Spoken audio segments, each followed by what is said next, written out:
जीवन साथी सबसे अजीज होता है।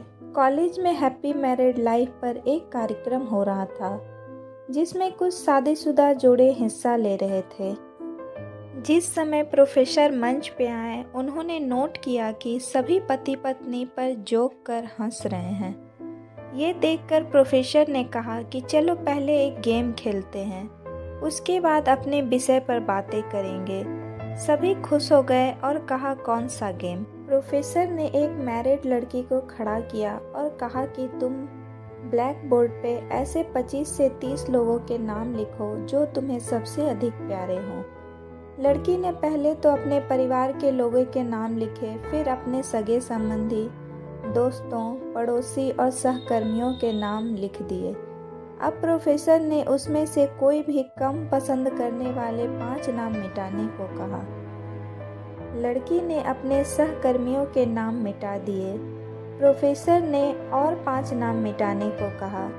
लड़की ने थोड़ा सोचकर अपने पड़ोसियों के नाम मिटा दिए। अब प्रोफेसर ने और 10 नाम मिटाने को कहा। लड़की ने अपने सगे संबंधी और दोस्तों के नाम मिटा दिए। अब बोर्ड पर सिर्फ 4 नाम बचे थे जो उसके मम्मी पापा, पति और बच्चे का नाम था। अब प्रोफेसर ने कहा इसमें से और 2 नाम मिटा दो। लड़की असमंजस में पड़ गई। बहुत सोचने के बाद बहुत दुखी होते हुए उसने अपने मम्मी पापा का नाम मिटा दिया।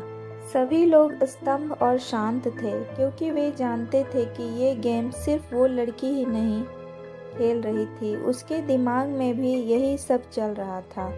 अब सिर्फ 2 ही नाम बचे थे, पति और बेटे का। प्रोफेसर ने कहा और एक नाम मिटा दो।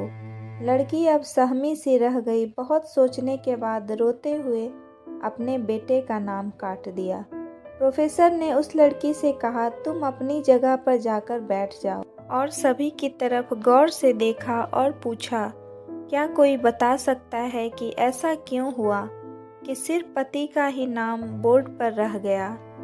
कोई जवाब नहीं दे पाया। सभी मुंह लटकाकर बैठे थे। प्रोफेसर ने फिर उस लड़की को खड़ा किया और कहा ऐसा क्यों? जिसने तुम्हें जन्म दिया और पाल पोस कर इतना बड़ा किया, उसका नाम तुमने मिटा दिया। और तो और तुमने अपनी कोख से जिस बच्चे को जन्म दिया उसका भी नाम तुमने मिटा दिया।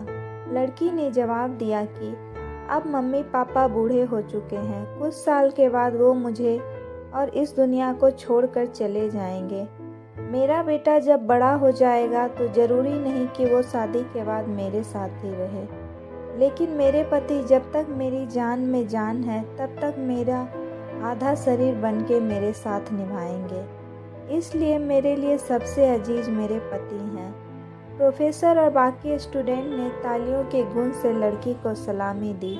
प्रोफेसर ने कहा तुमने बिल्कुल सही कहा कि तुम और सभी के बिना रह सकती हो, पर अपने आधे अंग अर्थात अपने पति के बिना नहीं रह सकती। मजाक मस्ती तक तो ठीक है, पर हर इंसान का अपना जीवन साथी ही उसको सबसे ज़्यादा अजीज होता है। तो दोस्तों मेरी यह स्टोरी आप लोग को कैसी लगी? अगर पसंद आई हो तो प्लीज़ लाइक करें और ज़्यादा से ज़्यादा लोगों तक शेयर करें। तो मिलूँगी नेक्स्ट स्टोरी के साथ।